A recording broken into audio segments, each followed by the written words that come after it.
In the quiet dark of space, far away from Earth, a signal moved through the galaxy. It was old and weak, but it was still working. It said only one thing again and again. Please help us. We are dying. This is a call for help. The message came from the Faller Union, a group of peaceful alien races. Long ago, they were strong and happy. But now, they were close to being destroyed. The Varnak swarm, a race of violent insect-like creatures, was killing them one by one. The Varnak came like a wave, eating planets, ships, and people. The Union tried to fight, but they were too weak. As a last hope, they sent a Galactic SOS. They had no idea who would hear it or if anyone would come. Far away on Earth, the signal reached the United Terran Command. Earth had changed a lot in the last 100 years. It used to be a lonely planet. Now it was feared across the galaxy. Earth was a death world, dangerous, wild, and full of strong people who had survived war, plague, and harsh nature. The people of Earth were called Deathworlders, and they were known to be the best at one thing: war. In a tall space tower in orbit, Admiral G1 listened to the message. He was a quiet man. His face was cold, his eyes sharp. He had led many wars and lost many friends. He didn't trust easily. Captain Heron stood beside him.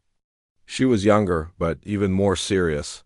She had dark eyes, a strong voice, and a sharp brain. Together, they made all the big choices for Earth's fleet. This isn't just a call for help. Heron said. One nodded. It's a chance. The leaders of Earth didn't see the galaxy the way others did. They didn't believe in peace talks or soft words. They believed in strength. If the Varnak were killing planets, then Earth would do what it always did: fight harder. Admiral G1 gave the order, prepare the fleet.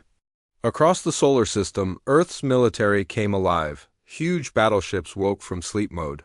Factories started working at full speed. Soldiers were called from every moon base, station, and colony. People said that when Earth moved, the stars shook.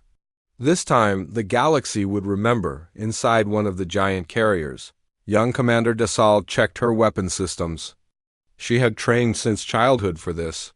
Like all Earthborn soldiers, she had passed the Deathworlder trials test so hard that most people failed. She had survived poison storms, low oxygen drills, and wild beast fights. And now she was ready for real war. The fleet was huge. Thousands of black steel ships, some the size of cities, lined up in space. Their engines burned blue, their weapons fully loaded.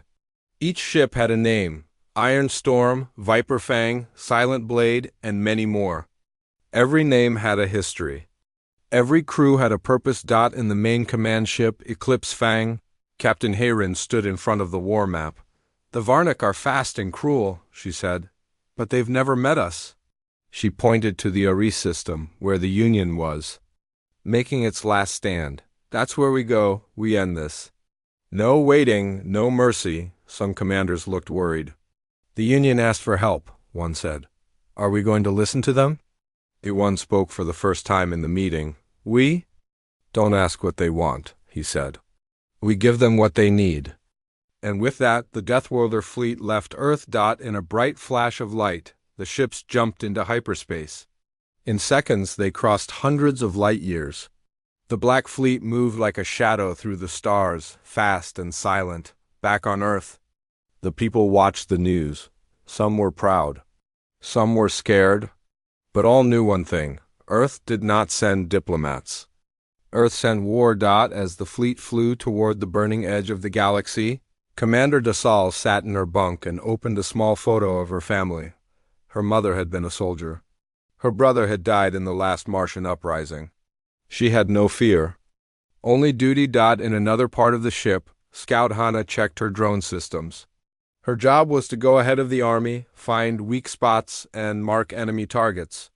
She had seen many things in her missions, but she had never faced a true alien hive like the Varnak.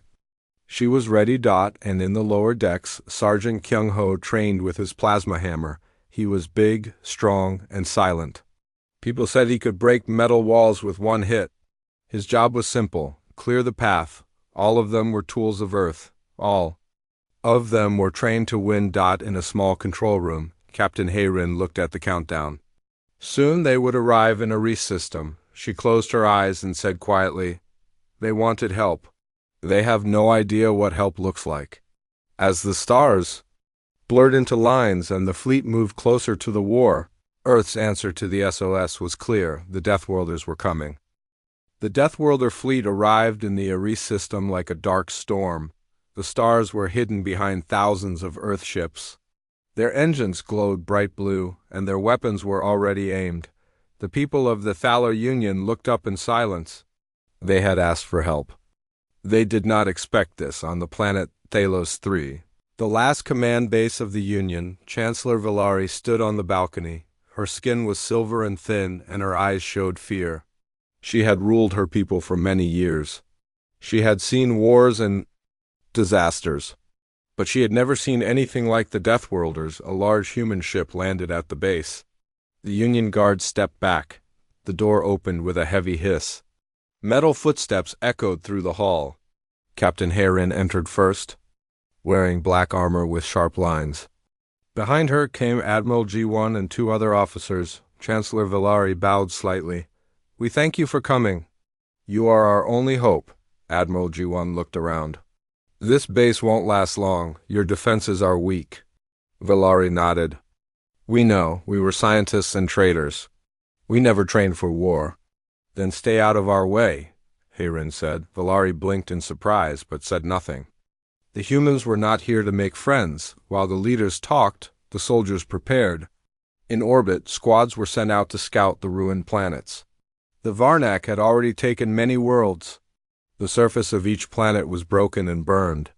Black towers stood where forests once grew. The hives of the Varnak spread like sickness. Commander Dasal flew her dropship over one of the planets. Her scanner showed high heat and strange signals. "We are not alone here," she said to her team. Scout Hannah released a cloud of small drones into the air. They flew fast, like insects, searching every crack. In just minutes they found the Varnak. "They are everywhere," Hannah said. "Under the ground, in the air, they are waiting." Sergeant Kyung Ho stood near the ship's ramp, holding his plasma hammer. He didn't speak, he just nodded. The first strike came quickly. Earth didn't wait. Captain Hayrin ordered Operation Iron Flame to begin. All at once, Earth's fleet dropped thousands of pods from orbit. Each pod held a soldier, a mech, or a bomb. They fell like fire from the sky. When the pods hit the ground, Earth's warriors burst out. Their armor was thick, their guns strong, and their hearts ready. They did not build walls. They did not defend. They attacked. Dasal led her team straight into the hive. The walls were made of hard, black slime. The air was hot and full of strange gas. The Varnak came in waves, sharp legs, glowing eyes, and loud screeches. Minchai, the stealth leader, moved ahead in silence. Her armor bent the light, making her hard to see. She planted explosives on the hive roots. "Charge set," she said. Calmly. The Varnak swarmed, but Earth soldiers didn't stop. Sergeant Kyung Ho swung his hammer and crushed anything in his way. Blood and green goo flew in every direction. One soldier was hit by a Varnak stinger, but even as he fell, he threw a grenade that destroyed 5 more enemies. Above the ground, Hana controlled her drones like a conductor. The drones flew into tunnels, marked targets, and exploded inside the hive. "Main nest is 2 kilometers below," she said. "Suggest deep bomb strike." In orbit, Admiral Gyu 1 gave the order. A special missile, long and heavy, launched from Eclipse Fang. It entered the planet's surface and went deep. Then it exploded. The shockwave tore the hive apart. Dust and fire rose into space. One world was cleared, but there were many more. Earth's army moved fast. In only a few days, 5 Varna-controlled planets were taken. The Union soldiers watched in shock. They had tried to fight for years. The humans came and won in hours. Chancellor Villari met with Captain Hayrin again. "You are saving us," Villari said. "But you are destroying everything." Hayrin's face stayed cold. "You asked for help. This is how we help." "But what about the cities? The people trapped inside?" Villari asked. "We don't make deals with monsters, Hayrin." replied, anyone who's still alive in the hive is already lost. The Chancellor felt helpless. The humans did not act like heroes. They acted like storms, strong, wild, and impossible to stop. Still, she couldn't deny the results. The Varnak were dying. In one last move, Earth's fleet prepared to strike the Varnak home system. This was the final step. One planet remained. Korvek. It was the heart of the Varnak. All their hives connected there. In the war room, Captain Hayrin spoke to her team. We go in hard. We don't give them time to fight back. We finish this before they know we've begun. Dasal nodded. This is what we train for. Scout Hannah smiled slightly. My drones are ready. Sergeant Kyung-ho cracked his knuckles. Let's crush them. Admiral G1 looked at the map. Prepare the Annihilation protocol. The room fell silent. Everyone knew what that meant. Back on Phalos 3, Chancellor Valari heard the news. They're going to destroy the whole planet, she whispered. One of her aides asked. Can we stop them? Valari shook her head slowly. No, we called for help. Now help has come? The Black Fleet moved into the Korvek system. Earth ships formed a wide circle around the Varnak homeworld. It was a large red planet, covered in dark towers and hive cities. From orbit, it looked alive, like a huge insect nest crawling. Under the surface.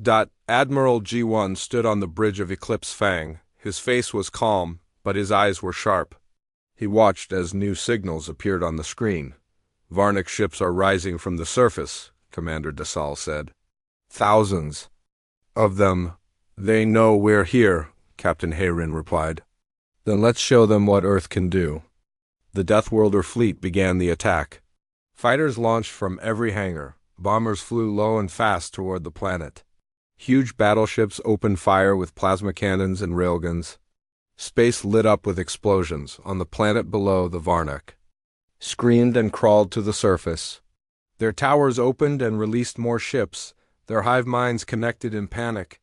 They were not ready for this kind of war. They had never faced anything like Earth. Sergeant Kyung-ho and his squad dropped down in armored pods. When they landed, the ground shook. His team moved fast, crushing anything in their way. He led them straight into a hive gate. We don't. Stop, Kyung-ho said. Break everything. His hammer slammed into walls and creatures alike. The Varnak charged, but Earth soldiers fought like demons. They used flamethrowers, shock bombs, and heavy guns. The hive tunnels turned into burning ruins. Scout Hannah flew above in her stealth glider, guiding her drones. The drones marked weak points, hacked signals, and exploded enemy weapons before they could be used. Her voice came through the comm. Main core is deep. I've marked the path. Send in the big one. That was the signal Captain Hayrin gave. The command. Begin Annihilation protocol. From high orbit, Earth's largest ship, Oblivion Hammer, released a planet breaker bomb. It was a weapon made only for use on death-level targets. It did not just destroy cities. It cracked worlds. The bomb entered the atmosphere like a falling star.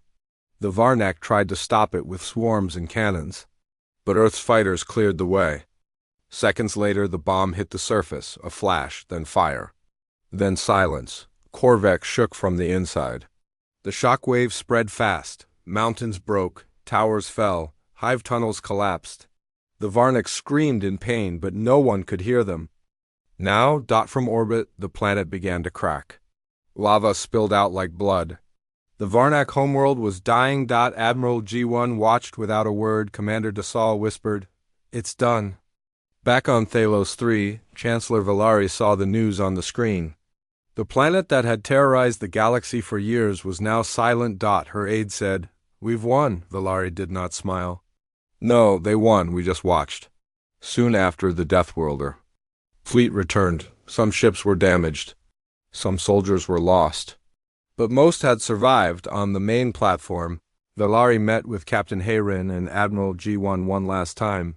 Your people saved us, Valari said. We will never forget. We? Don't need thanks, Hayrin replied.